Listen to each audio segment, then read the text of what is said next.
Sometimes the heaviest burdens we carry aren't the ones we choose, but the ones we inherit from our own broken choices. For mountain man Eli Boone, 15 years of solitude in the Montana wilderness had been his penance for losing the only thing that ever mattered, his son. Living alone in his weathered cabin, Eli thought he'd found peace among the pines. Then a wild German shepherd appeared, watching him from the trees. The dog wouldn't leave, following Eli day after day like it knew something he didn't. At first, Eli figured it was just a lost pet, but this dog had purpose in its eyes and persistence that wouldn't quit. When the dog finally led him to an old wagon hidden in the forest, Eli discovered something that would shatter his world all over again. What was buried in that wreckage that made a grown man fall to his knees and weep? Before we jump back in, tell us where you're tuning in from, and if this story touches you, make sure you're subscribed, because tomorrow I've saved something extra special for you. Eli Boone hadn't always been a man who talked to the wind. There was a time when his voice filled ranger stations across Montana, when his laugh echoed through family dinners, and when bedtime stories were his specialty.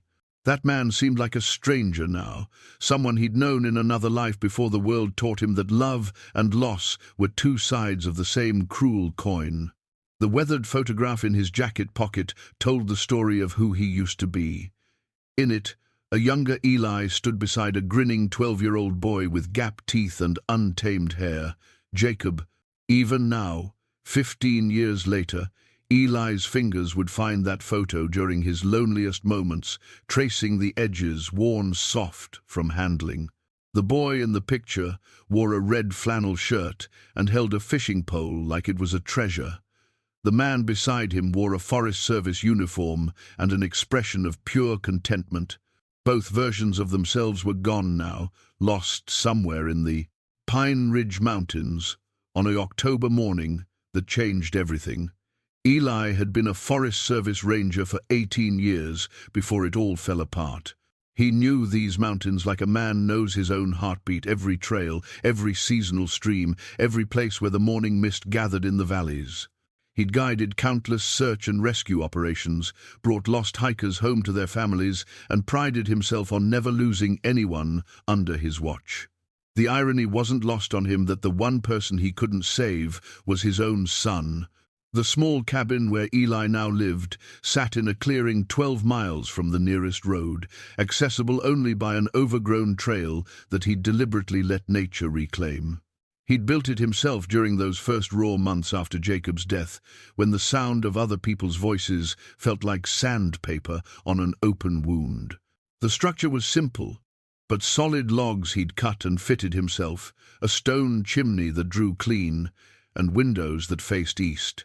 Toward the sunrise Jacob had always loved. Every morning began the same way. Eli would wake before dawn, build up the fire, and make coffee strong enough to wake the dead. He'd carved a small wooden cross during those early days in the mountains, whittling away his grief, one careful cut at a time. It sat on the mantel now, a reminder of his struggle with both faith and guilt. Some days he prayed to it, other days he cursed it. Most days he simply acknowledged its presence like an old friend who'd seen him at his worst and stayed anyway. His daily routine had become a meditation of sorts. Check the snares he'd set for rabbits, tend the small garden where he grew potatoes, onions, and hardy greens that could survive the mountain weather, chop wood for the fire, mend whatever needed mending, fish the stream that ran clear and cold behind the cabin. These simple tasks had become the scaffolding that held his days together, preventing them from collapsing into the kind of grief that swallows men whole. But routines, no matter how carefully constructed, have a way of being disrupted. The German shepherd first appeared on a Tuesday morning in early October. Eli had been splitting wood behind the cabin when he felt the weight of being watched. He looked up to see the dog standing at the edge of the clearing, maybe 50 yards away. It was a magnificent animal, large and well-muscled, with the classic black and tan markings of its breed. But there was something wild about it, something that spoke of months or maybe years living rough in the wilderness. The dog didn't approach. It simply stood there, watching with an intelligence that made Eli uncomfortable. When he moved, the dog moved. When he stopped, the dog stopped. It was like having a shadow with 4 legs and an agenda he couldn't fathom. "Go on," Eli had called out, waving his axe handle in the air. "Get out of here. I don't have anything for you." The dog tilted its head but didn't budge. Those amber eyes seemed to look right through him, as if the animal could see something Eli couldn't. After 10 minutes of this strange standoff, Eli went back to splitting wood, figuring the dog would get bored and wander off. When he looked up again an hour later, the dog was gone. But it came back the next day, and the day after that. By the end of the first week, Eli had begun to feel like he was living with a ghost. The dog never came close enough to touch, never approached the cabin, never made a sound. It would appear at random moments throughout the day, standing by the stream when Eli went to fish, sitting at the edge of the clearing when he worked in the garden, materializing from behind trees when he walked the trail to check his snares. Always watching, always keeping that same careful distance. Eli tried everything he could think of to discourage the animal. He yelled at it, threw sticks in its direction, and even tried ignoring it completely. Nothing worked. The dog had the patience of stone and the persistence of water wearing down rock. After 2 weeks of this strange dance, Eli found himself looking forward to seeing the animal each morning, though he'd never admit it out loud. "You're wasting your time," he told the dog one morning as he sat on his porch with his coffee. The animal was in its usual spot by the tree line, watching him with those unsettling amber eyes. "I'm not the kind of man who keeps pets anymore. I'm not the kind of man who keeps anything." The dog's ears perked up at the sound of his voice, but it remained where it was. Eli had noticed that it seemed to understand when he was talking to it, even from a distance. Its body language would change, becoming more alert, more focused. Sometimes Eli caught himself having entire conversations with the animal, explaining his daily plans or sharing observations about the weather. It was the most talking he'd done in years. The memories always came strongest in the evenings, when the work was done and there was nothing left to distract him from the ache that never quite went away. Jacob would have been 27 now, probably married, maybe with children of his own. Eli tried not to think about the grandchildren he'd never meet, the birthdays he'd never celebrate, the fishing trips that would never happen. But sitting alone in his cabin, with only the fire for company, those thoughts had a way of finding him anyway. Jacob had been everything good in Eli's world. Curious and brave, gentle with animals, quick to laugh, and eager to learn everything his father could teach him about the wilderness. The boy had natural instincts for reading weather and tracking animals that had amazed even Eli, who'd spent his whole life in the mountains. Jacob could spot deer sign that experienced hunters would miss, could predict storms hours before they hit, and could navigate by the stars with a confidence that seemed almost supernatural. "Dad, look," Jacob had said on their last morning together, pointing to tracks in the soft earth beside their campfire. "A mama deer and her baby passed through here during the night. See how the little hoofprints stay real close to the big ones? She's teaching him to be careful." Eli's marriage to Susan hadn't survived Jacob's death. How could it? They'd blamed each other, blamed themselves, and blamed a universe that would take a 12-year-old boy who'd never hurt anyone. Susan had wanted to keep looking long after the official search was called off. She'd organized volunteer groups, put up flyers, and clung to hope long after hope became a cruelty. Eli had wanted to keep looking too, but he'd also been the one who understood these mountains best. He knew what a week alone in October weather meant for a boy with no survival gear.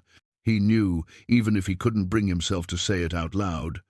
The drinking started as a way to sleep without dreams. It ended as a way to avoid sleeping at all. Eli lost his job, his marriage, and finally his house. He'd hit bottom so hard that he'd bounced, and when he came to rest, it was here in these mountains where Jacob's spirit still lingered in every sunrise.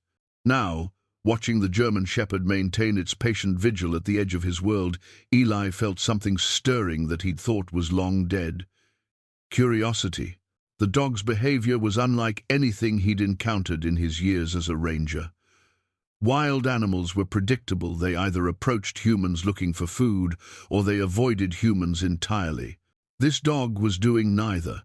It was patient and purposeful in a way that suggested intelligence beyond simple animal instinct. "What do you want from me?" Eli asked the dog that evening as he sat on his porch. The animal was barely visible in the gathering darkness, just a darker shadow against the trees. "I told you, I don't have anything to give." But even as he said the words, Eli knew they weren't entirely true. He had stories. He had knowledge of these mountains. He had years of accumulated wisdom about survival and wildlife and weather patterns. Most of all, he had time. More time than any man should have to spend alone with his regrets. The dog remained perfectly still, watching him with what almost seemed like patience, as if it was waiting for something. As if it knew something he didn't. That night, for the first time in months, Eli dreamed of Jacob. In the dream, his son was calling his name from somewhere far away. His voice carried on a wind that smelled of pine needles and autumn leaves. When Eli woke, the sun was just breaking over the ridge, painting the sky the color of Jacob's favorite flannel shirt. The German shepherd was sitting on his porch. It was the closest the animal had ever come to the cabin, and Eli's breath caught in his throat as he looked through his window at the magnificent creature. In the early morning light, he could see details he'd missed before. The dog was thinner than it had appeared from a distance, but not starved. Its coat was thick and clean, as if it had been taking care of itself. Most striking were its eyes, which held an intelligence that seemed almost human. Eli moved slowly to his door, half expecting the dog to bolt at his approach. Instead, it simply watched him, head tilted slightly to one side. When Eli stepped onto the porch, the dog stood but didn't retreat. They regarded each other in the morning stillness, man and animal separated by perhaps 10 feet, and an understanding that neither could quite grasp. "Well," Eli said softly, "this is new." The dog's tail moved just once, a slight wag that might have been acknowledgement. Then, without warning, it turned and trotted toward the tree line. At the edge of the clearing, it stopped and looked back at Eli, as if waiting for something, as if waiting for him to follow. Eli stood on his porch for a long moment, coffee mug growing cold in his hands, watching the German shepherd wait at the edge of his world. The dog's posture was unmistakable. It wanted him to follow. Every instinct told him to go back inside, to stick to his routine, to avoid whatever complications this animal might bring into his carefully ordered solitude. But something deeper, something that felt like an echo of the man he used to be, made him set down his mug and step off the porch. The dog began moving the moment Eli's boots touched the ground. It didn't run or bound ahead like an excited pet. Instead, it moved with deliberate purpose, checking over its shoulder every few yards to ensure Eli was following. They walked past the stream where Eli fished each morning, past the grove of aspens where he'd built a blind for watching deer, and into territory that even after 15 years in these mountains, he rarely visited. The terrain grew rougher as they climbed. Ancient pines towered overhead, their trunks so massive that 3 men couldn't wrap their arms around them. The forest floor was carpeted with decades of fallen needles, creating a path that muffled their footsteps. Eli's breathing grew labored as they ascended, and he realized how much his hermit lifestyle had affected his conditioning. The dog, meanwhile, moved through the wilderness like it was returning home. After nearly an hour of hiking, the dog stopped beside a massive boulder that jutted from the mountainside like a broken tooth. Eli caught up, his shirt damp with sweat, despite the cool morning air. The dog was staring intently at something beyond the boulder, its body rigid with concentration. When Eli rounded the rock formation, he saw what had captured the animal's attention. Hidden in a small depression behind the boulder lay the remnants of what had once been a wagon. Time and weather had reduced it to scattered boards and rusted metal, but the basic shape was still recognizable. Wild vines had grown through the wreckage, and decades of fallen leaves had nearly buried it completely. If not for the dog's guidance, Eli might have walked past it 100 times without noticing. But it wasn't the wagon itself that made Eli's knees buckle. It was what lay half buried in the debris, a small brass compass, its metal surface green with age but still intact. Eli knew that compass. He'd given it to Jacob for his 10th birthday, a Boy Scout compass with the boy's initials engraved on the back. The same compass Jacob had been carrying the day he disappeared.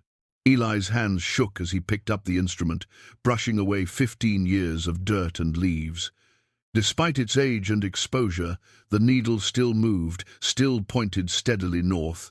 He turned it over, and there, barely visible but unmistakably real, were the initials J.B.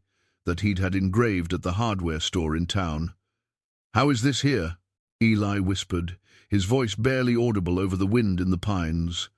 "How did you know?" The German shepherd was watching him with those intense amber eyes, its head tilted as if it understood the significance of what had just happened. Eli stared at the compass in his palm, his mind racing through possibilities and implications. The search teams had covered this area repeatedly during those desperate weeks after Jacob's disappearance. How had they missed this wagon? How had he missed it during his own subsequent searches? The answer came to him slowly, reluctantly. The wagon sat in what rangers called a dead zone, an area where the terrain played tricks with sound and visibility. The depression was deep enough to hide the wreckage from casual observation, and the surrounding boulders created acoustics that made voices echo strangely. Search teams, following standard grid patterns, would have walked past this spot dozens of times without seeing what lay hidden. Eli sank to his knees beside the wagon, the compass clutched in his fist. For 15 years, he'd carried the weight of not knowing what had happened to his son. The lack of closure had been its own special torture, not knowing whether Jacob had suffered, whether he'd been afraid, whether he'd called for his father in those final moments. The compass was the first concrete evidence that Jacob had actually been in this area, that the search hadn't been completely misdirected. But it also meant something else, something that made Eli's chest tight with renewed grief. It meant Jacob had made it much farther from their original campsite than anyone had imagined. The boy had been resourceful, had used his wilderness training, had survived longer than the search teams believed possible. And Eli had called off his personal searches too soon. The memory came flooding back with painful clarity. It had been 3 weeks after the official search was suspended. Eli had been out here alone, calling Jacob's name until his voice gave out, following every game trail and deer path he could find. Susan had been at home, manning the phones in case someone called with information. The first snow of the season had started to fall, and Eli knew that if Jacob was still alive somewhere in these mountains, the weather would kill him within days. He'd made the hardest decision of his life that afternoon. Standing in another clearing not 5 miles from where he knelt now, he'd decided to go home. He'd decided that continuing to search was only prolonging everyone's agony. He'd decided that Jacob was gone. "I'm sorry," Eli whispered to the compass, to the memory of his son, to the dog that had somehow led him here. "I'm sorry I stopped looking. I'm sorry I gave up on you." The German shepherd moved closer, close enough that Eli could feel the warmth radiating from its body. The animal didn't try to comfort him, it wasn't that kind of gesture, but its presence felt like solidarity, like acknowledgement of shared loss. Eli spent the next hour searching through the wagon debris with his hands, looking for anything else that might tell him about Jacob's final days. He found fragments of old metal that might have been part of a camp stove, pieces of rotted canvas that could have been tent fabric, and what appeared to be the remains of a wooden crate. But it was clear that the wagon had been here for much longer than 15 years. This was some prospector's or trapper's abandoned equipment from the early days of mountain settlement, probably dating back 50 or 60 years. What mattered was that Jacob had found it. The compass proved that his son had made it this far into the wilderness, probably looking for shelter or supplies.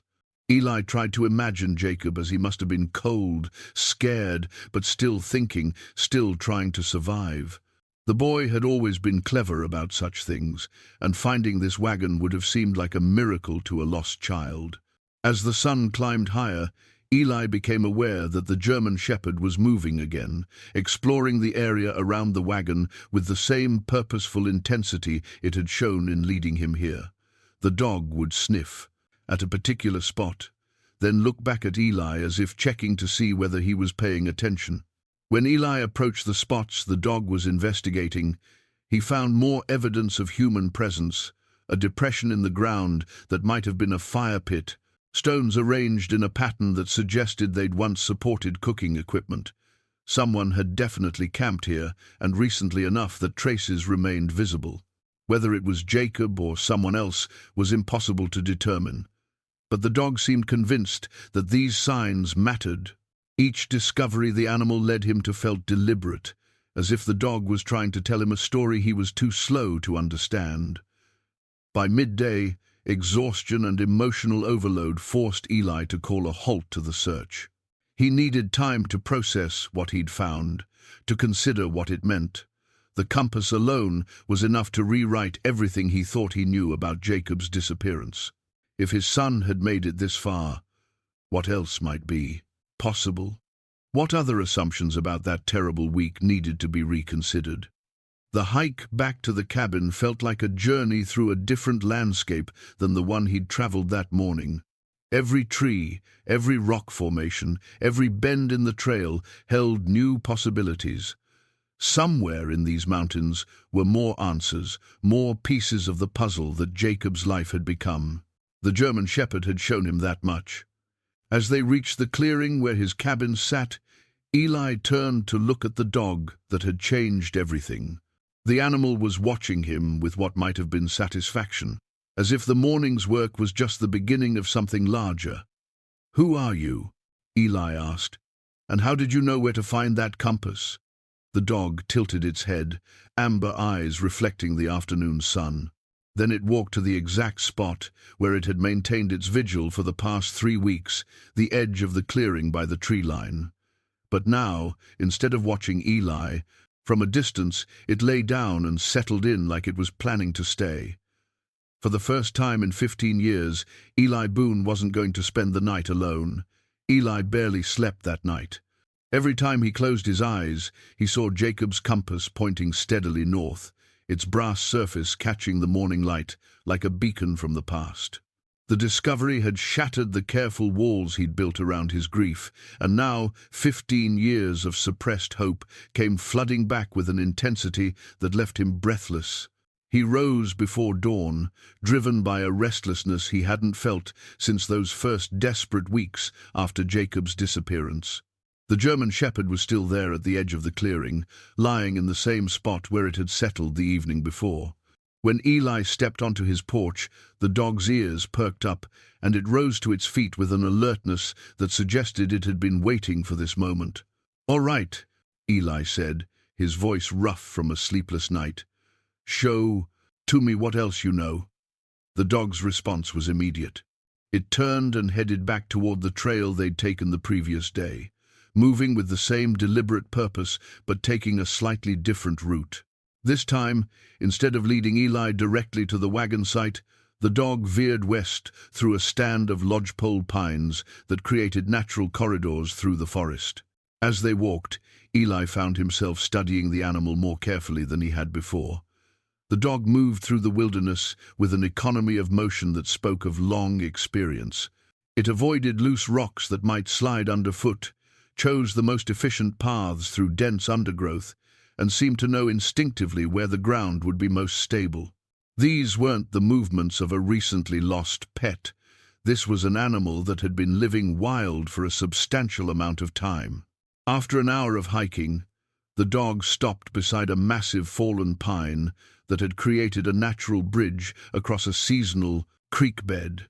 Eli caught up and immediately saw what had caught the animal's attention: Caught on a broken branch, about 4 feet off the ground, was a small piece of fabric, red and black plaid, faded by weather but still recognizable. Eli's heart hammered against his ribs as he carefully worked the fabric free from the branch. It was wool, sturdy and thick, from what had once been a flannel shirt. Jacob's flannel shirt. The boy had been wearing it the morning they'd started their hiking trip. The same red and black pattern that appeared in dozens of family photographs. "This is impossible," Eli whispered, turning the fabric over in his hands. "The search teams covered this area. I covered this area." But even as he spoke the words, he knew why the evidence had been missed. The fabric was caught high enough on the branch that someone would have to be looking up to spot it. Search teams moved quickly, scanning the ground for footprints or dropped items. A small piece of cloth caught, above eye level, could easily be overlooked, especially in the confusion and desperation of an active search. The dog was already moving again, following the creek bed downstream toward a cluster of granite boulders that formed a natural shelter. Eli followed, clutching the piece of Jacob's shirt like a talisman. Each step felt like walking backward through time, retracing his son's final journey through these mountains. Near the boulders, the dog stopped again and began sniffing at a specific spot on the ground. Eli knelt beside the animal and used his hands to clear away 15 years of accumulated leaves and forest debris. Beneath the organic layer, he found the unmistakable remains of a fire pit, stones arranged in a rough circle, with charcoal and ash still visible in the soil at the center. The discovery hit him like a physical blow. Jacob had made a fire here. His 12-year-old son, lost and alone in the wilderness, had remembered the survival lessons his father had taught him. He'd gathered stones, built a fire ring, and managed to create warmth and light in what must have been the most terrifying experience of his young life. Eli's eyes blurred as he imagined the scene. Jacob, probably cold and scared, working by moonlight or the fading light of dusk to build something that would keep him alive through the night. The boy had always been a quick learner when it came to outdoor skills, but applying that knowledge under survival conditions was entirely different. The fact that he'd managed it spoke to a kind of courage that made Eli's chest swell with both pride and devastating sorrow. "Good boy, Jacob," he whispered to the silent forest. "You did exactly what I taught you. You were so brave." The German shepherd watched this emotional display with what seemed like patient understanding. When Eli finally composed himself enough to continue exploring, the dog led him to several other spots around the boulder cluster. Each location revealed more evidence of Jacob's presence, a depression in the ground where someone might have slept, stones that had been moved to create a crude wind barrier, and what appeared to be the remains of a food cache dug into the base of one of the larger rocks. The implications were staggering. Jacob hadn't just wandered lost through the forest for a day or two before succumbing to exposure. He'd survived for an extended period, long enough to establish a semi-permanent camp and develop strategies for staying alive. The boy had been thinking, adapting, fighting for his life with every skill his father had taught him about wilderness survival. As Eli explored each new discovery, he found himself talking to the dog as if the animal could understand every word. The sound of his own voice in the wilderness felt strange after so many years of silence, but somehow natural when directed toward this mysterious companion. "I taught him how to build fires when he was 8, Eli told the dog as they examined the stone circle. "We practiced in the backyard first, then moved to camping trips. He could get a flame going with just matches and dry tinder faster than most adults." The dog's ears perked up at the sound of his voice, and its tail moved in what might have been acknowledgement. There was something about the animal's response that made conversation feel less like talking to himself and more like sharing memories with someone who might actually care about them. He loved these mountains, Eli continued as they moved to the next site. Said they made him feel like an explorer, like he was the first person to see certain views. "I used to tell him that feeling never goes away, that even when you know a place by heart, it can still surprise you." By late morning, they had thoroughly explored the area around the boulder cluster. The evidence painted a picture of survival that was both heartbreaking and inspiring. Jacob had managed to create a functioning wilderness camp using solitude, nothing but the skills his father had taught him and whatever materials the forest provided. He'd been resourceful, determined, and incredibly brave. But he'd also been 12 years old and completely alone. As they prepared to head back toward the cabin, Eli made a decision that would have seemed impossible just 2 days earlier. He was going to give the dog a name. The animal had earned recognition as more than just a wild creature that had wandered into his life.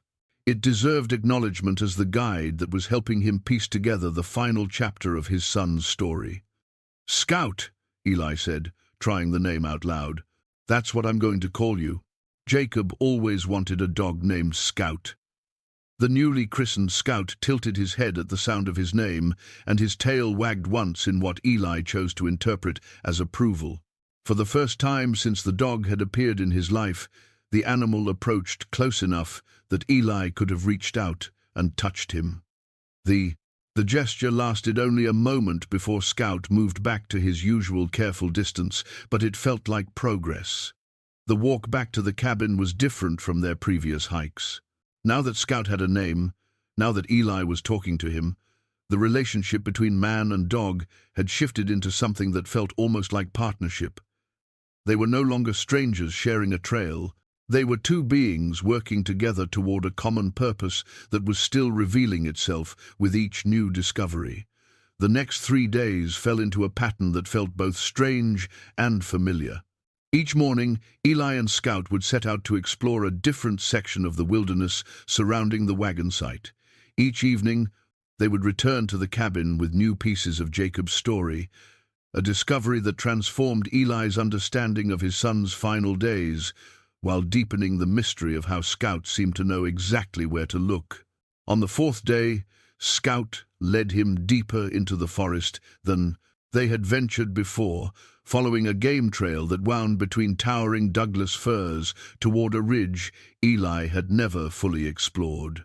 The terrain was challenging, requiring them to scramble over fallen logs and navigate around massive granite outcroppings that jutted from the mountainside like the bones of sleeping giants.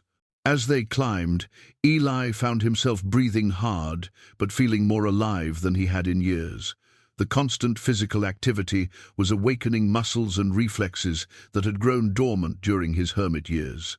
More importantly, the purpose driving each day's exploration was awakening parts of his spirit that he'd thought were permanently buried with Jacob. When they reached a small clearing on the ridge, Scout stopped abruptly and began circling a particular area with intense focus. Eli approached cautiously and immediately understood why the dog was excited. Hidden among a cluster of young aspens was a structure that made his breath catch in his throat. It was a lean-to shelter. Crude but functional, built using techniques that Eli recognized from his own wilderness training. Long branches had been laid against a fallen log to create a slanted roof, then covered with layers of pine boughs and bark to shed rain. Stones had been arranged around the base to hold everything in place, and the entrance faced away from the prevailing wind direction. "My God," Eli whispered, kneeling beside the shelter. "Jacob, you built this." The construction showed clear evidence of the survival skills Eli had spent years teaching his son during their camping trips. The angle of the roof was perfect for shedding water while maximizing interior space. The materials had been chosen with an understanding of what would provide the best insulation and weather protection. Most impressive was the attention to details that many adults would have missed. The entrance was positioned to take advantage of a natural windbreak created by the surrounding trees, and the interior had been lined with dry grasses to create a more comfortable sleeping surface. Scout was already investigating something beyond the shelter, moving with the same purposeful intensity that had led them to each previous discovery. Eli followed and found what appeared to be a small cave opening, partially hidden behind a curtain of hanging vegetation. The entrance was barely large enough for a person to crawl through, but it opened into a space that was much larger than it appeared from outside. Using the small flashlight he now carried on these expeditions, Eli explored the cave's interior. The space was dry and showed clear signs of human habitation. Someone had arranged flat stones to create a crude floor, and there were obvious places where bedding and supplies had been stored. Near the back wall, protected from moisture and animals, Eli found a cache of items that stopped his heart. Wrapped in what remained of a plastic tarp were several objects that belonged unmistakably to Jacob: a pocket knife that Eli had given him for his 11th birthday, a small metal cup from their camping gear, a waterproof container that still held matches, amazingly dry after all these years. And most heartbreaking of all, a small wooden whistle that Eli had carved for Jacob when the boy was 7 years old. Eli sat in the cave holding these relics of his son's life, each object a testament to Jacob's determination to survive. The boy had managed to salvage gear from their original campsite and transport it to this remote location. He'd created not just temporary shelter, but a functioning survival camp that could have sustained him for weeks or even months under the right circumstances. The implications were staggering. Jacob hadn't simply gotten lost and died from exposure within a few days. He'd survived long enough to establish multiple camps, to learn the local geography, to develop strategies for finding food and staying warm. The search teams had been looking for a lost child, when they should have been looking for a young survivor who was actively working to stay alive. How long? Eli asked the silent cave walls. How long were you out here fighting to get home to us? Scout appeared at the cave entrance, his silhouette dark against the afternoon light. The dog's presence felt like an anchor to reality in a moment when the weight of discovery threatened to overwhelm Eli's emotional equilibrium. Over the past few days, Scout had become more than a guide. He'd become a companion whose steady presence made it possible to face these revelations about Jacob's final days. Eli carefully rewrapped Jacob's belongings and placed them back in their hiding spot. Something about disturbing the arrangement felt wrong, as if he was violating a sacred space that Jacob had created. The cave felt like a shrine to his son's courage and determination, and it deserved to be left undisturbed. As they made their way back down the ridge toward the sun cabin, Eli found himself talking to Scout about Jacob in ways he'd never been able to talk to Susan or the grief counselors or anyone else who'd tried to help him process his loss. He was always building things, Eli told the dog as they navigated a particularly tricky section of trail. Forts in the backyard, model airplanes, elaborate contraptions for catching fireflies. His mother used to complain that he treated the garage like his personal workshop. Scout's ears perked up at the mention of Jacob, and he looked back at Eli with those intelligent amber eyes that seemed to understand far more than any dog should. The animal had begun responding to Jacob's name with a kind of focused attention that made Eli wonder if Scout had known his son personally. But that was impossible, wasn't it? The timing didn't work out. Jacob had disappeared 15 years ago, and Scout couldn't be more than 8 or 10 years old. You would have liked him, Eli continued as they reached easier ground. He had a way with animals, always bringing home stray cats and wounded birds, convinced he could nurse anything back to health. Drove his mother crazy, but I admired his optimism. By the time they reached the cabin, the sun was setting behind the western peaks, painting the sky the same shade of red as Jacob's flannel shirt. Eli sat on his porch steps while Scout settled into his usual spot at the edge of the clearing. The routine had become comfortable, this evening ritual where they shared the same space while maintaining their respective boundaries. Tomorrow we keep looking, Eli said to the dog. There's more to find out there, isn't there? More pieces of his story. Scout's tail moved once against the ground, not quite a wag, but acknowledgement of some kind. In the gathering darkness, his amber eyes reflected the last light of day, like twin lanterns, marking the way forward into whatever discoveries awaited them in the wilderness that had claimed his son. But somehow, spared enough evidence to keep hope alive after 15 long years of silence. The breakthrough came on a grey morning when low clouds hung over the mountains like a shroud. Scout had led Eli to yet another area they hadn't explored, a narrow ravine where a seasonal creek had carved a channel through layers of sedimentary rock. The walls of the ravine created a natural shelter from wind and weather, and Eli could immediately see why someone seeking refuge might be drawn to this hidden valley. At first, there seemed to be nothing unusual about the location. Scout moved through the ravine with his typical purposeful intensity, investigating rocky overhangs and clusters of vegetation with the thoroughness that Eli had come to expect.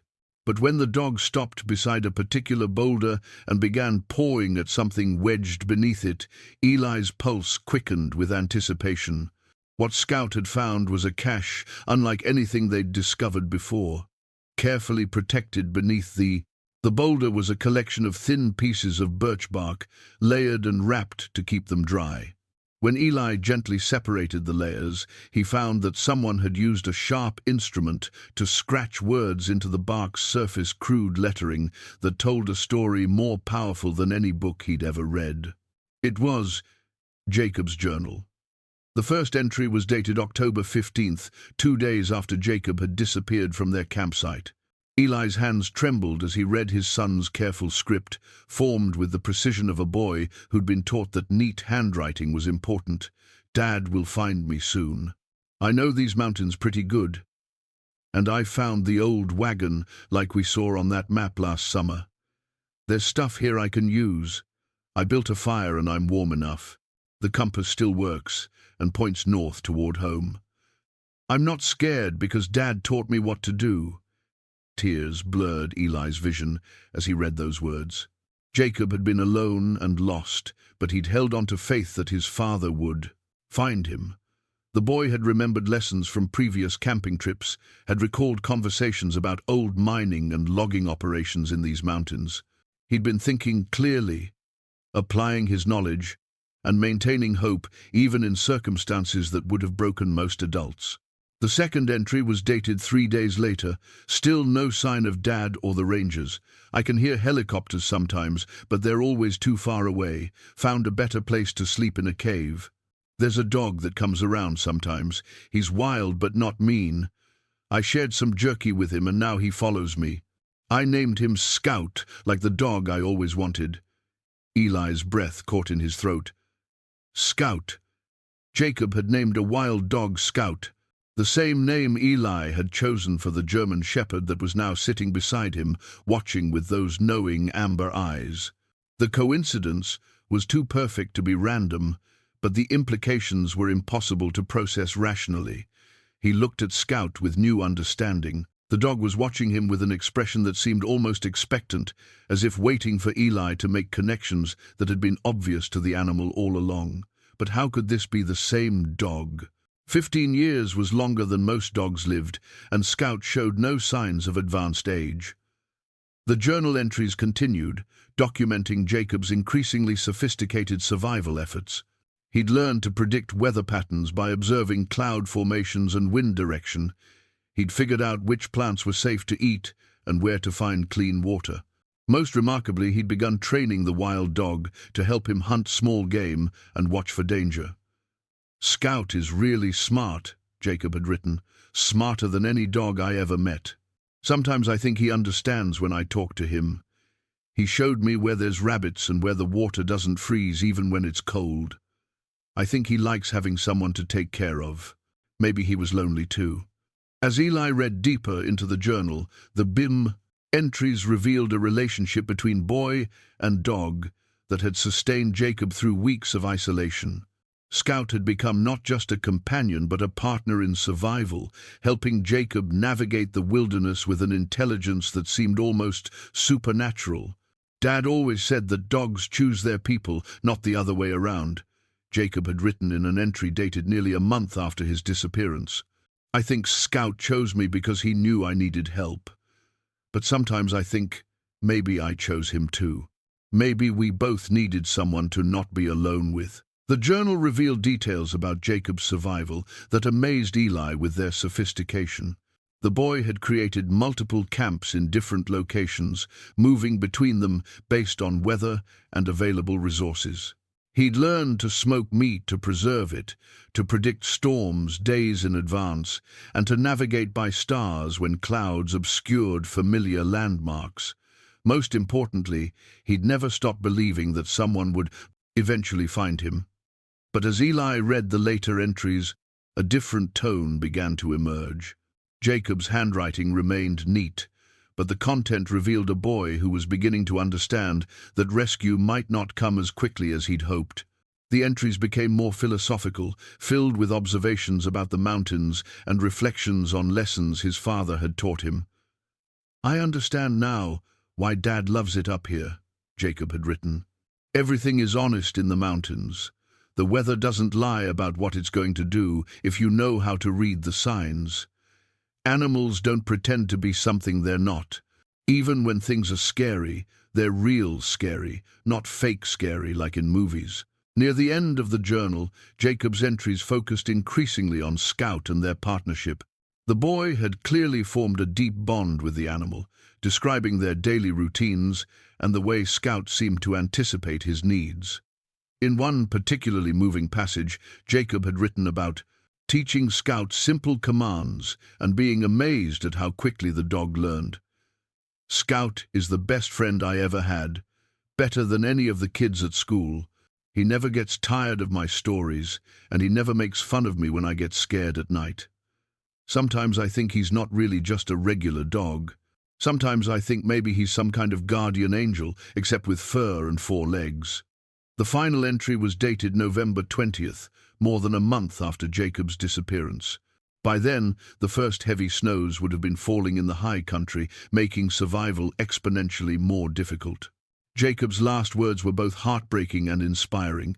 "Getting really cold now. Scout found a good place where we can stay warm together. I want Dad to know I tried my best. I want him to know I remembered everything he taught me. I want him to know I love him and it's not his fault.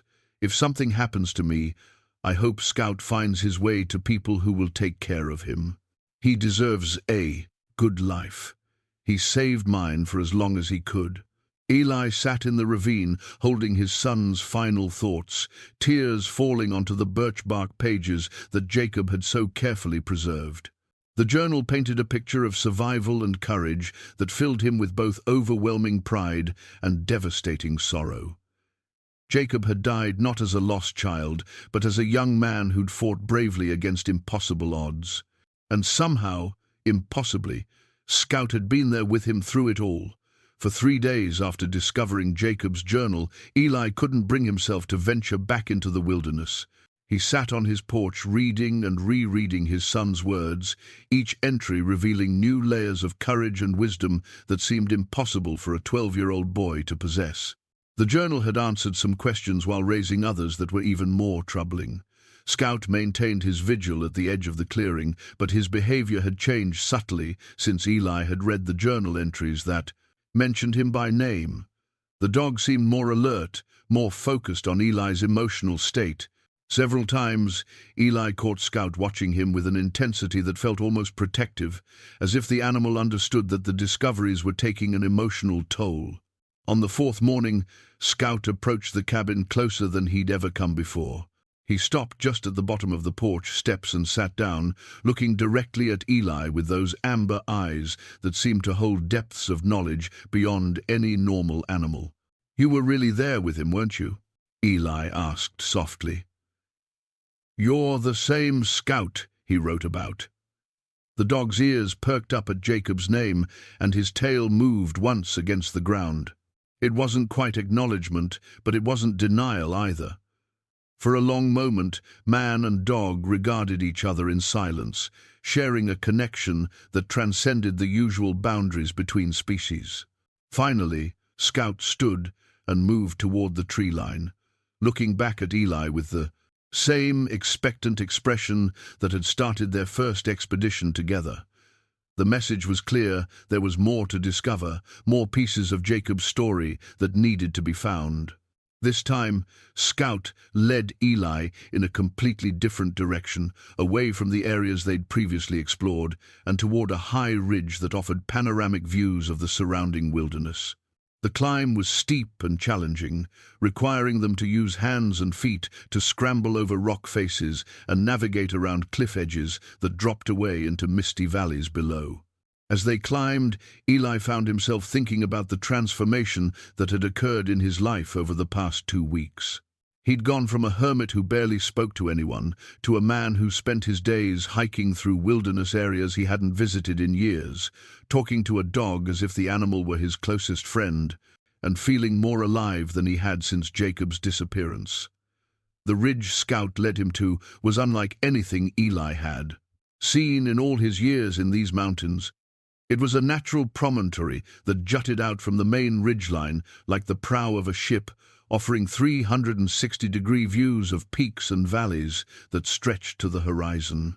But what made the location truly remarkable was what someone had built there. At the highest point of the ridge, carefully constructed from stones that had been carried up from the valley below, was a cairn unlike any natural trail marker Eli had ever encountered.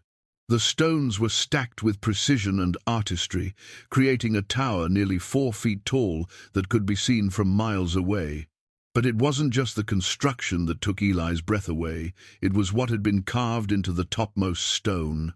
Using a sharp piece of metal or stone, someone had carefully etched 2 sets of initials into the granite surface, J, B, and below that, E, B, Jacob's initials and his own, carved with the same careful precision that had characterized his son's journal entries. Eli sank to his knees beside the cairn, running his fingers over the letters Jacob had cut into solid stone. The carving must have taken hours, probably days, requiring patience and determination that spoke to Jacob's character in ways that no journal entry could capture. His son had built this monument not just as a trail marker, but as a message, a declaration of love that would endure long after he was gone. "He was trying to tell me something," Eli whispered to Scout, who had settled beside him at the base of the cairn.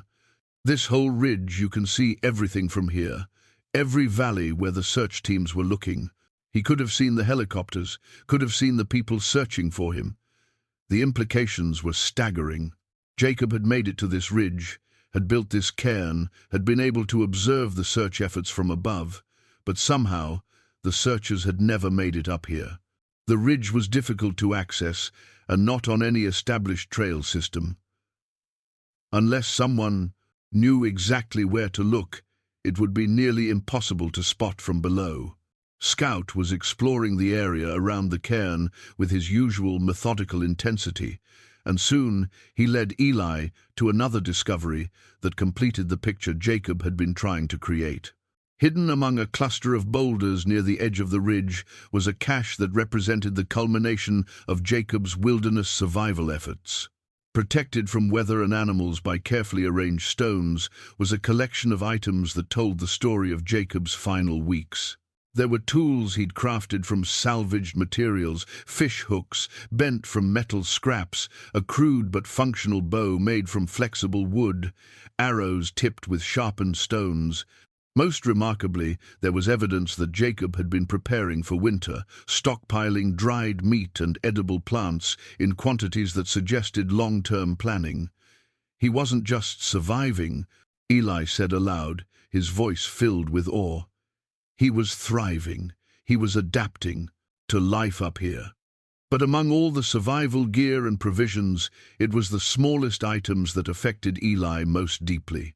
Wrapped carefully in a piece of waterproof material was a collection of objects that had no survival value but enormous emotional significance. A smooth stone from their last camping trip together, a feather from a hawk they'd watched hunting near their campsite, a pressed flower that Jacob had picked during a family hike the previous spring. These were mementos of the life Jacob had left behind, treasures he'd carried with him into the wilderness and protected with the same care he'd given to essential survival gear. They spoke to the depth of his love for the family he was trying so hard to return to. As the afternoon sun began to sink toward the western peaks, Eli sat beside the cairn with Scout at his side, reading the landscape below with new understanding. From this vantage point, he could trace the route Jacob had taken through the wilderness, see the logic behind his son's choice of campsites, and the strategic thinking that had guided his survival efforts. Jacob had been trying to make his way home. Every camp, every cache, every carefully planned move had been part of a larger strategy to survive long enough to be found or to find his own way back to civilization. The cairn on this ridge had been both a signal beacon and a final declaration of love, a monument to a boy who'd refused to give up hope even when hope seemed impossible. He never stopped believing I'd find him, Eli said to Scout as the first stars appeared in the darkening sky. Even at the end, he was still fighting to get home to us. Scout moved closer, close enough that Eli could feel the warmth of the dog's body against his leg. For the first time since they'd met, the animal seemed to be offering comfort rather than simply guidance. As if Scout understood that they'd reached the end of one journey and were about to begin another.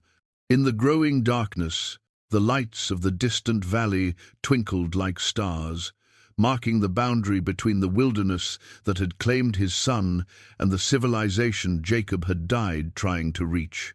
The discovery came by accident, the way most life-changing revelations do unexpectedly, and when Eli was focused on something entirely different. They'd spent the morning at Jacob's cairn, and Scout had been unusually restless, circling the memorial with an agitation that Eli couldn't understand. Finally, the dog had approached him directly and begun pawing at something around his neck. "What is it, boy?" Eli asked, kneeling down to get a closer look at what was troubling Scout. That's when he saw it, a collar, nearly invisible beneath Scout's thick coat, hidden by layers of fur that had grown over it during months or perhaps years of wilderness living. The collar was weathered leather, darkened by exposure to the elements, with a small metal tag that had been worn smooth, except for the faint outline of lettering. Eli's hands shook as he worked to free the tag from Scout's matted fur. The dog stood perfectly still during the process, as if he understood the significance of what was happening. When Eli finally managed to read the worn inscription, the words hit him like a physical blow. Sarah Chen, phone 555-0-847. If found, please call. Scout wasn't Jacob's dog. Scout wasn't wild. Scout belonged to someone named Sarah Chen, who was apparently missing, just as Jacob had been missing 15 years ago. The implications crashed over Eli in waves. If Scout wasn't wild, if he belonged to someone else, then how had he known where to find all the evidence of Jacob's survival? How had he navigated directly to sites that had taken search teams weeks to miss? How had he known about the compass, the journal, the cairn that Jacob had built in his final days? "Where is she?" Eli asked Scout, holding up the tag. "Where's Sarah?" Scout's response was immediate and unmistakable. The dog turned and began walking away from the cairn, moving with the same purposeful intensity that had characterized every expedition they'd taken together. But this time, instead of leading Eli toward evidence of Jacob's story, Scout was heading toward something entirely different. They descended from the ridge along a route Eli had never taken before, following game trails and natural corridors that required careful navigation through dense forest. Scout moved with the confidence of an animal that had traveled this path many times, and Eli found himself wondering how long the dog had been living in these mountains, how long his owner had been missing.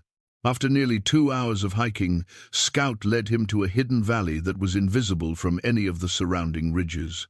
The valley was small, perhaps half a mile across, with a clear stream running through its center and natural meadows that would provide grazing for deer and elk. It was the kind of place that could sustain someone indefinitely if they had the skills and determination to live off the land. Near the center of the valley, partially concealed by a grove of aspen trees, Eli could see the smoke from a small campfire. Scout quickened his pace, and his tail began wagging for the first time since Eli had known him. The dog was going home. The woman who emerged from the trees to greet Scout was perhaps 40 years old, with graying hair pulled back in a practical ponytail and clothes that had clearly seen months of wilderness living. She was thin but not starved, weathered but not broken. When she saw Eli following behind Scout, her expression shifted from joy at the dog's return to wariness at encountering a stranger. "You found him," she said, her voice rusty from disuse. "I was starting to think he'd finally found his way back to civilization." "Are you Sarah Chen?" Eli asked, holding up the dog tag. The woman nodded. "Sarah Chen, and you're the first person I've seen in 6 months who wasn't a hallucination." "6 months?" Eli stared at her in disbelief. "You've been living out here for 6 months?" Sarah's laugh was bitter. Living might be too generous a word. Surviving, maybe, existing. Scout's the one who's been doing the living. As they sat by Sarah's campfire, sharing coffee that tasted like the best thing Eli had consumed in years, Sarah told him her story. She'd come to Montana 6 months earlier, driven by grief that made Eli's own pain seem familiar.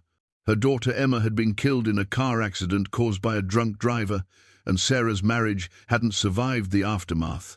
She'd lost her job, her house, and finally her will to continue living in a world that felt empty without Emma's laughter. "I came up here to die," Sarah said matter-of-factly. "Found a quiet place where I could just fade away without bothering anyone." But Scout had other ideas. The dog had found Sarah on her 3rd day in the wilderness, when hypothermia and dehydration had brought her close to the peaceful end she'd been seeking. Scout had refused to leave her alone, had forced her to stay warm, had led her to water and shelter when she was too weak to care for herself. "He saved my life when I didn't want it saved," Sarah continued. "Kept bringing me things, food, dry wood for fires, even a sleeping bag he must have scavenged from somewhere. It was like having a wilderness guardian angel."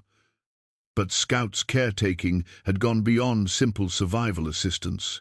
Over the months, the dog had led Sarah to places of beauty and peace that had gradually reawakened her appreciation for being alive. Sunrise viewpoints, where the world spread out below like a promise. Hidden meadows filled with wildflowers that seemed to exist purely for the joy of existing. Natural hot springs that made bathing in the wilderness feel like a luxury rather than a hardship. "He brought me back to life, one day at a time," Sarah said, scratching Scout behind the ears. "Not because he made the two-turn, grief go away, but because he showed me that there's still beauty in the world worth experiencing even when your heart is broken." As Sarah spoke, Eli began to understand the true nature of Scout's gift. The dog hadn't just led him to evidence of Jacob's survival, he'd led him through a process of rediscovering his own connection to life.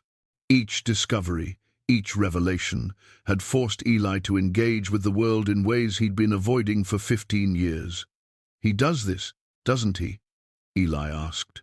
"Finds people who are lost and helps them find their way back." Sarah nodded. "I think Scout collects broken people, brings them to places that can heal them, shows them things that remind them why life matters. I don't know how he knows who needs help, but he's never wrong." The conversation continued into the evening. Two grieving parents sharing stories of loss and the long journey back toward something that resembled hope. Sarah had heard about Jacob's disappearance years ago. The story had become part of local legend, the tragedy of the ranger who'd lost his son and then lost himself. She'd been amazed when Scout began leading her to sites that contained evidence of a child's survival efforts. "He brought me to the cairn first," Sarah explained. "I thought it was just a trail marker until I saw the initials. Then he started showing me other places, the camps, the shelter, the journal. I realized I was seeing the story of a boy who'd refused to give up." "Jacob's story helped you heal," Eli said, beginning to understand. "Jacob's courage gave me courage," Sarah corrected. Reading about a 12-year-old who fought so hard to get home to his father made me ashamed of how easily I was giving up on my own life. If he could survive for weeks in these mountains, believing someone would find him, then maybe I could survive long enough to find reasons to keep going. As the stars emerged in the clear mountain sky, Eli sat by Sarah's fire, understanding that Scout's purpose went far beyond anything he'd imagined. The dog wasn't just leading people to Jacob's story, he was using Jacob's story to guide them toward healing. The boy's courage, preserved in compass and journal and stone cairn, had become a beacon for others who'd lost their way in grief. Scout lay between them by the fire, his work complete for now, his amber eyes reflecting the flames that had sustained Sarah through 6 months of wilderness solitude. Tomorrow, they would decide what came next. Tonight, it was enough to sit together under stars that Jacob had watched during his own journey, no longer alone with their grief. The next morning brought a clarity that surprised Eli with its intensity. As he sat by Sarah's campfire, watching Scout move between the two of them with the contentment of a dog whose pack was finally complete, Eli realized that finding Sarah had transformed his understanding of everything that had happened over the past weeks. Scout hadn't been leading him to closure about Jacob's death. The dog had been leading him toward a purpose that extended far beyond his own grief. Jacob's story, the courage, the determination, the refusal to surrender hope, even in impossible circumstances, had become something larger than a private family tragedy. It had become a source of healing for others who faced their own impossible circumstances. "There's something I need to show you," Eli told Sarah as they shared coffee and the simple breakfast she'd prepared from foraged plants and preserved meat. "Something Scout led me to that you haven't seen yet." Sarah raised an eyebrow. "I thought Scout had shown me everything. We've been to the journal site, the cairn, all the camps." "Not everything," Eli said, thinking about the final piece of Jacob's story that he'd discovered but hadn't yet fully processed. "There's one more place, the most important one." They broke camp together, Sarah moving with the efficiency of someone who'd learned to live with only essential possessions. Scout watched the preparations with obvious excitement, his tail wagging as he realized they were embarking on another expedition. But this time, instead of leading, Scout seemed content to walk beside them, allowing Eli to guide the way toward the discovery that would complete Jacob's legacy. The hike to Jacob's final resting place took most of the morning. Eli led them through familiar territory, now past the wagon where he'd found the compass, past the creek where Jacob's shirt fragment still fluttered from its branch, past all the sights that told the story of his son's remarkable survival. But he was seeing these places differently now, understanding them not just as evidence of Jacob's journey, but as waypoints on a path that could guide others through their own wilderness of grief. "He was extraordinary," Sarah said as they paused at the lean-to shelter Jacob had built. "The level of skill and determination for someone so young, it's almost impossible to believe." "Jacob was always special," Eli replied, running his hand along the precisely fitted branches that formed the shelter's frame. "But I don't think even he knew how special until he was tested in ways no child should ever be tested." As they approached the cave where Scout had first led him weeks ago, Eli felt the familiar tightness in his chest that came with confronting the most painful aspects of Jacob's story. But now, with Sarah walking beside him and Scout moving confidently ahead, the pain felt different, less like an ending and more like a transformation.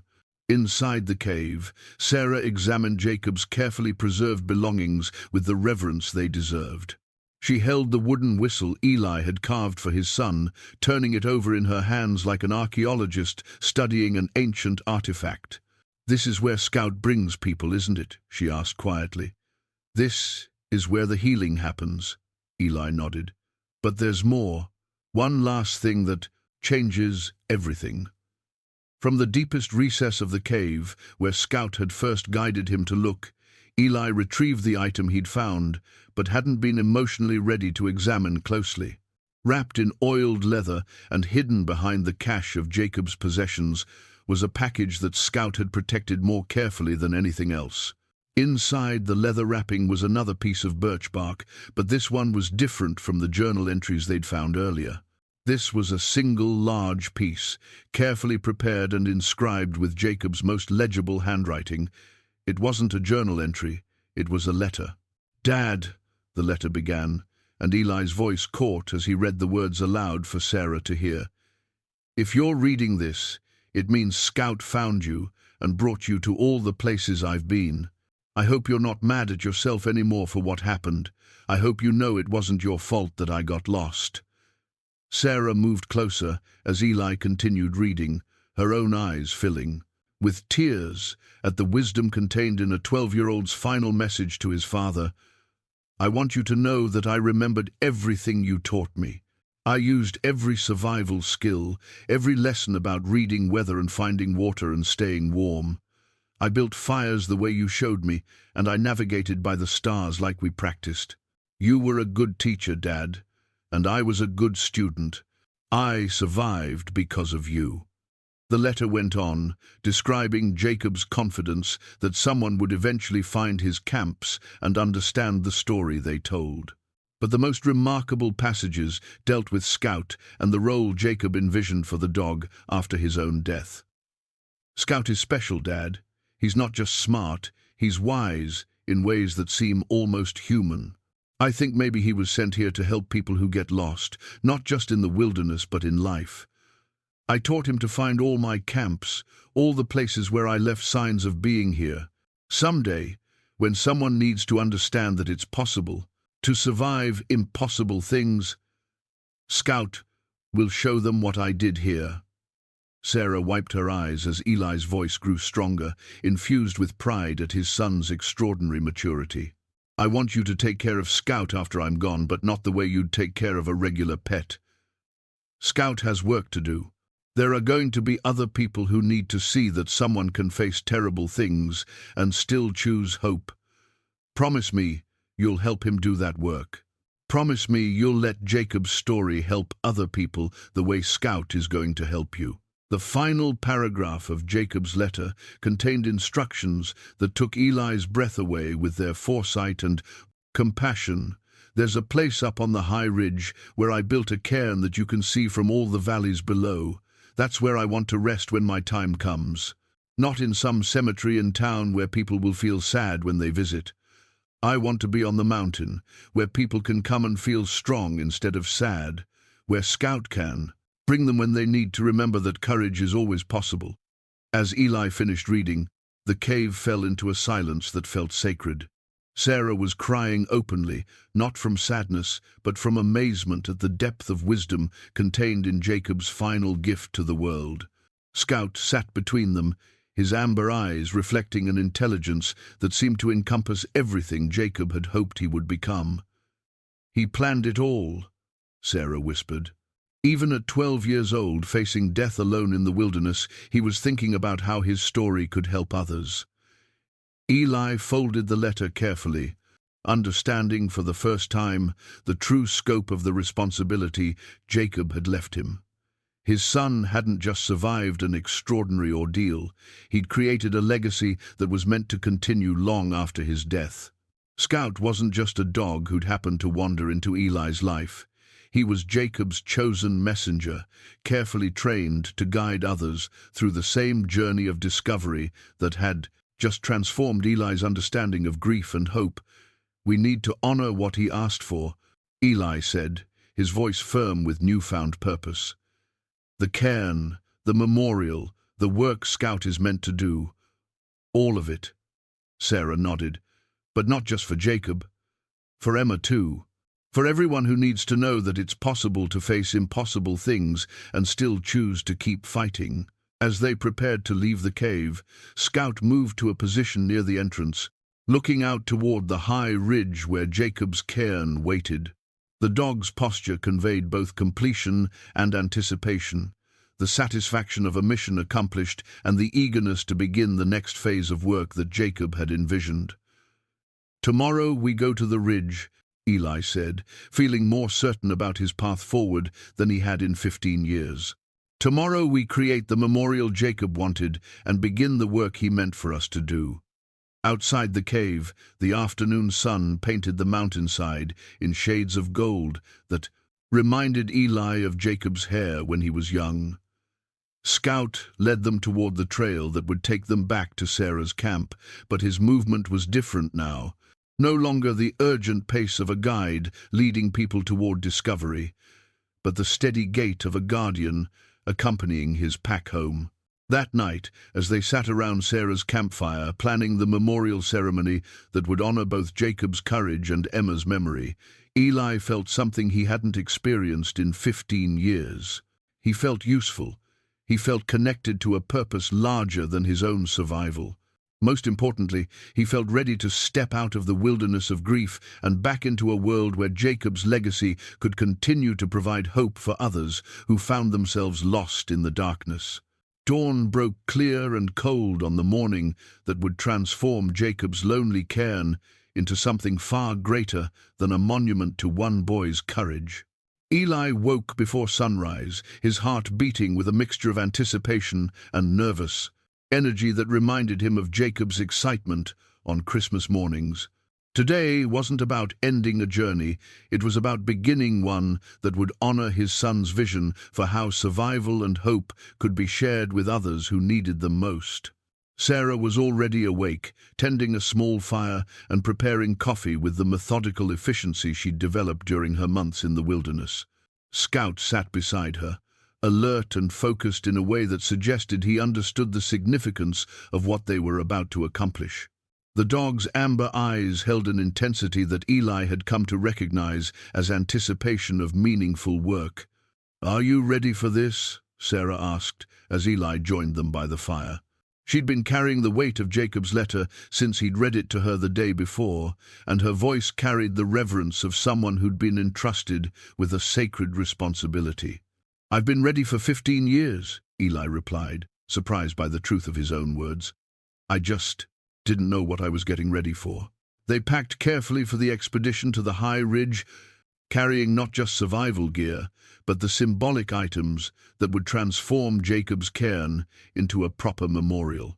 Eli had retrieved his old Forest Service badge from his cabin the evening before, cleaning years of tarnish from the metal until it gleamed like new.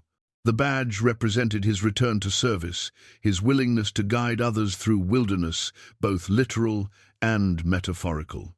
Sarah carried a small wooden cross she'd carved during her months of solitude, a symbol of her own journey back toward faith in something larger than grief. Scout seemed to understand that this wasn't a typical hiking expedition. He moved with ceremonial gravity, leading them along the now familiar trail toward the ridge, but pausing frequently to ensure they were together as a group.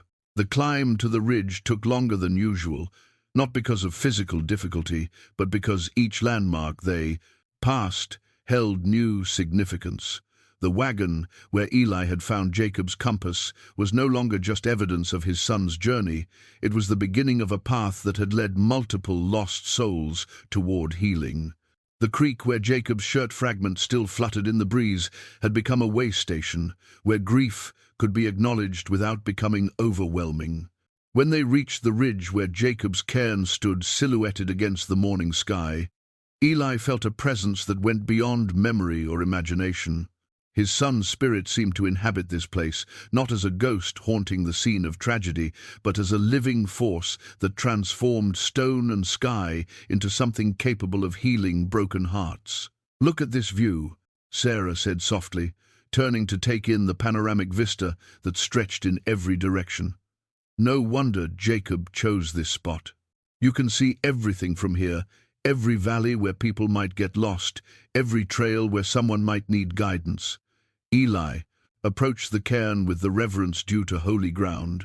Jacob's carefully stacked stones had weathered 15 years of mountain weather, but remained sturdy and true. The initials carved into the top stone, JB and EB, caught the morning light like a message written in sunbeams. Working together, Eli and Sarah began the process of transforming the cairn from a private memorial into a public beacon of hope. They added stones they'd carried from Jacob's various campsites, each one representing a different aspect of his survival story. The compass stone from the wagon site, a piece of granite from the cave where he'd sheltered during storms, a smooth river rock from the creek where he'd found fresh water during his weeks alone. As they worked, Eli found himself telling Sarah stories about Jacob that he'd never shared with anyone, memories of camping trips, fishing expeditions, and quiet moments when his son had revealed the kind of wisdom that seemed far beyond his years. He always said that mountains were honest, Eli shared, as they fitted another stone into place. That they showed you exactly what you were made of without any pretending or sugarcoating. Sarah added her own stone to the growing memorial, a piece of quartz she'd found near her camp that caught light and threw rainbows across the surrounding rocks. "For Emma," she said simply, "so she's part of this too." When the expanded cairn was complete, Eli retrieved his Forest Service badge and pinned it to a wooden post they'd erected beside the memorial. The badge caught the wind and turned slowly, reflecting flashes of sunlight that could be seen from the valleys below. It was both a trail marker and a promise evidence that someone was watching over this place, ready to offer guidance to anyone who needed it. Scout approached the completed memorial and lay down beside it, assuming a position that spoke of permanent guardianship. The dog's placement seemed deliberate, as if he understood that his role had evolved from guide to sentinel. From this position, he could watch the approaches to the memorial and identify visitors who might need the kind of help that Jacob's story could provide. As the ceremony neared its completion, Eli felt a transformation occurring within himself that was as significant as any physical change to the memorial. The bitter hermit, who'd hidden from the world for 15 years, was giving way to someone who could offer guidance born from hard-won wisdom. Jacob's courage had become his own courage. His son's refusal to surrender hope had become his own commitment to helping others find reasons to keep fighting. The ceremony reached its crescendo when Eli pulled out the hand-carved wooden sign he'd worked on through the night by lantern light. The words burned into the pine board read simply, "Jacob's Rest, a place of peace." Below that, in smaller letters, "For all who seek hope in the wilderness." As he secured the sign to a sturdy post beside the memorial cairn, Eli felt 15 years of grief transforming into something he'd never expected, purpose that extended far beyond his own healing. The sign wasn't just marking Jacob's resting place. It was announcing the birth of a sanctuary where others could find the courage his son had demonstrated. "It's perfect," Sarah said, her voice thick with emotion. "Jacob would be so proud." Scout rose from his position beside the cairn and approached the sign, sniffing it carefully as if memorizing its scent. Then, to Eli's amazement, the dog sat directly beneath the sign and looked out over the valleys below with an alertness that spoke of vigilant watching. The animal had assumed his official role as guardian of Jacob's Rest. The transformation of the site was complete, but as they stood together in the mountain silence, Eli realized that their real work was just beginning. Within hours of their return to the base of the mountain, word would spread about the memorial they'd created. People would come, some drawn by curiosity, others by desperate need for the kind of healing that Jacob's story could provide. "We need to be ready," Eli told Sarah as they prepared to leave the ridge. "There will be questions, and people who need more than just a memorial to visit. They'll need guidance." Sarah nodded, understanding immediately what he meant. Jacob's legacy wasn't just about preserving the memory of one remarkable boy. It was about creating an ongoing mission to help others navigate their own wildernesses of loss and despair. As they began their descent from the ridge, Scout took the lead with renewed purpose. But instead of the urgent guidance he'd provided during their weeks of discovery, his movement now carried the steady confidence of a working dog who knew exactly what his job entailed. He would bring the right people to Jacob's rest at the right times, just as Jacob had trained him to do. Their first visitors arrived sooner than either Eli or Sarah had anticipated. As they reached the base of the ridge trail, they encountered a family that had clearly been hiking for hours. A middle-aged couple with a teenage boy who moved with the careful steps of someone recovering from serious injury. "Excuse me," the woman called out as they approached. "We're looking for something called Jacob's Rest. Someone in town said it was up this way." Eli exchanged a glance with Sarah, both of them recognizing the weight of grief the family carried in their posture and expressions. This was exactly the kind of encounter Jacob had envisioned when he'd planned Scout's mission. "You found it," Eli replied gently. "Or maybe it found you. I'm Eli Boone, and this is Sarah Chen. The memorial you're looking for is at the top of this ridge trail." The teenage boy looked up with interest that cut through his obvious physical discomfort. "Are you the ranger whose son built the survival camps? The one who survived for weeks on his own?" "Jacob was my son," Eli confirmed, feeling pride rather than pain as he spoke the words. "And yes, he built those camps. He left behind quite a story." The boy's parents introduced themselves as the Martinez family. Their son, Carlos, had been in a car accident 6 months earlier, the same accident that had killed his best friend. The physical injuries were healing, but the emotional trauma and survivor's guilt had left him withdrawn and hopeless. They'd driven 300 miles to visit Jacob's Rest after reading about it online, hoping that a story of survival against impossible odds might help their son find reasons to keep fighting. Scout approached Carlos with the gentle deliberation he'd shown when first approaching Eli weeks earlier. The dog seemed to recognize something in the boy that required special attention, and he positioned himself close enough to offer comfort without overwhelming someone who was clearly struggling with trust and connection. "Jacob was about your age when he faced his worst challenge," Eli told Carlos as they began the climb toward the memorial. "He had every reason to give up, but he chose to keep fighting. Not because fighting was easy, but because he believed there were people who needed him to survive." As they climbed, Eli found himself naturally falling into the role Jacob had envisioned for him, not preaching or lecturing, but simply sharing his son's story in ways that allowed others to find their own connections to hope and courage. Sarah walked beside the boy's mother, offering the kind of understanding that could only come from someone who'd faced similar darkness and found her way back to light. By the time they reached Jacob's Rest, the Martinez family had become more than visitors. They'd become the first participants in the ongoing mission that Jacob had designed. Carlos stood before the memorial cairn with tears in his eyes, not from sadness, but from recognition of strength he'd forgotten he possessed. Scout sat beside the boy as he read Jacob's story carved into stone and wood, the dog's presence offering silent testimony that survival was possible even when hope seemed impossible.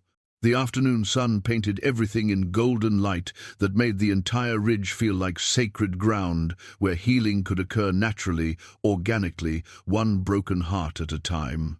1 year later, Eli stood on the same ridge where Jacob's memorial had transformed from a private monument into something far greater than he'd ever imagined possible. The simple cairn and wooden sign had grown into a proper sanctuary, with carefully maintained trails, basic shelter for overnight visitors, and a register where people could record their own stories of survival and hope. The changes went far beyond physical improvements. Jacob's Rest had become exactly what his son had envisioned, a place where people facing impossible circumstances could find evidence that courage was always possible, that survival was achievable even when hope seemed lost. Sarah emerged from the small cabin they'd built near the memorial site, carrying the morning coffee that had become their daily ritual. Over the past year, their partnership had evolved naturally from shared grief to shared purpose to something that felt like family. Not the desperate clinging of two broken people, but the steady companionship of two souls who'd found healing and chosen to dedicate their lives to helping others find the same peace. "The Henderson family should be here within the hour," Sarah said, settling beside Eli on the bench they'd positioned to face the memorial. "And the support group from Denver is planning to arrive this afternoon for their weekend retreat." Eli nodded, checking the schedule they maintained for visitors to Jacob's Rest. The memorial had become far more than a destination for individual pilgrims. It had evolved into a functioning wilderness therapy center where people could spend extended time learning the survival skills that had sustained Jacob during his weeks alone in the mountains. Scout appeared from his morning patrol of the surrounding trails, moving with the dignified purpose of an animal who'd fully grown into his calling. At 8 years old now, the German shepherd had become a legend among the regular visitors to Jacob's Rest. Stories circulated about his uncanny ability to sense when someone was in emotional crisis, his talent for appearing at exactly the right moment to offer comfort, and his skill at guiding lost souls toward the specific aspects of Jacob's story that would resonate most powerfully with their particular struggles. "Look at him," Sarah said fondly, as Scout settled into his customary position beside the memorial cairn. "He still acts like he's personally responsible for every person who finds their way here." Watching the dog scan the horizon with eyes that seemed to see far beyond the visible landscape, Jacob trained him well. The morning brought their first visitor, a young woman named Jennifer, whose brother had died by suicide 6 months earlier. She'd driven through the night from Seattle, drawn by online testimonials from previous visitors who'd found hope at Jacob's Rest. Eli greeted her with the gentle authority he'd developed over the past year, understanding instinctively that she needed factual information about Jacob's survival before she could process the emotional implications of his story.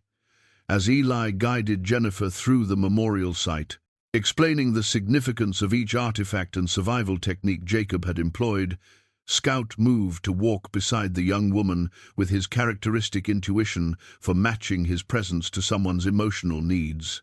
The dog didn't seek attention or petting, he simply provided the steady companionship that communicated acceptance and understanding without requiring words. By afternoon, the memorial site hosted nearly 20 visitors, representing a cross-section of human loss and resilience. The Denver support group included parents who'd lost children, veterans struggling with survivor's guilt, and individuals facing terminal diagnoses who needed to find meaning in their remaining time. Mixed among them were families like the Martinez group, returning for their third visit because Carlos had found such strength in Jacob's example that he'd decided to pursue wilderness therapy as a career. The evening ceremony had become the cornerstone of every group visit to Jacob's Rest. As the sun began setting behind the western peaks, painting the memorial in the same golden light that had illuminated Jacob's final weeks in the mountains, Eli stood before the gathered visitors and began the ritual that had evolved naturally over dozens of previous gatherings. "Jacob's final letter asked us to remember that courage is always possible," Eli began, his voice carrying clearly in the mountain air.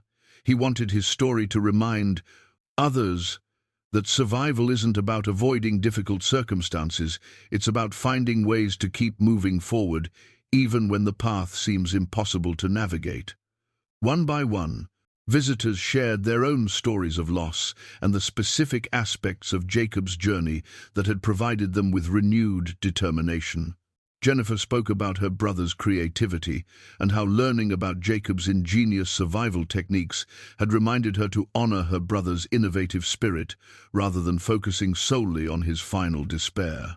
A veteran named Michael described how Jacob's careful preparation and strategic thinking had inspired him to approach his own PTSD recovery with the same methodical determination the boy had brought to wilderness survival. An elderly woman named Ruth, facing advanced cancer, had found peace in Jacob's acceptance of circumstances beyond his control while maintaining fierce dedication to the things he could influence. As the formal ceremony concluded, and individual conversations continued around small fires scattered across the memorial site, Eli found himself experiencing the deep satisfaction that comes from work that aligns perfectly with purpose. He'd spent 15 years running from his role as a guide and protector, but Jacob's legacy had called him back to service in ways that honored both his professional skills and his personal understanding of loss. Scout moved among the visitors with his usual grace, somehow knowing exactly who needed a gentle nudge toward conversation and who required the comfort of silent companionship. The dog's presence had become as integral to the healing process at Jacob's Rest as the memorial itself, living proof that connection and loyalty could transcend even the most challenging circumstances. As the stars emerged in the clear mountain sky, Eli sat beside Sarah on their bench overlooking the memorial, watching the last visitors settle into their sleeping bags around carefully tended fires. The scene reminded him powerfully of family camping trips with Jacob, when the boy would insist on staying awake as long as possible to count shooting stars and share observations about the vast universe stretching overhead. He would be amazed by this. Sarah said softly, echoing Eli's own thoughts. "He planned it," Eli replied, feeling certain of Jacob's continued presence in everything they'd accomplished. Every detail, from Scout's training to the location of the memorial to the kind of people who'd be drawn here. Jacob understood something about healing that took me 15 years to learn.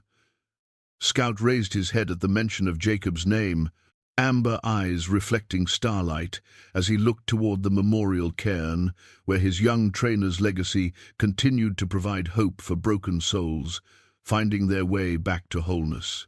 Tomorrow would bring new visitors, new stories, new opportunities for Jacob's courage to kindle courage in others. The wilderness that had once seemed like an ending had become the setting for countless new beginnings, and Scout kept faithful watch over all of them.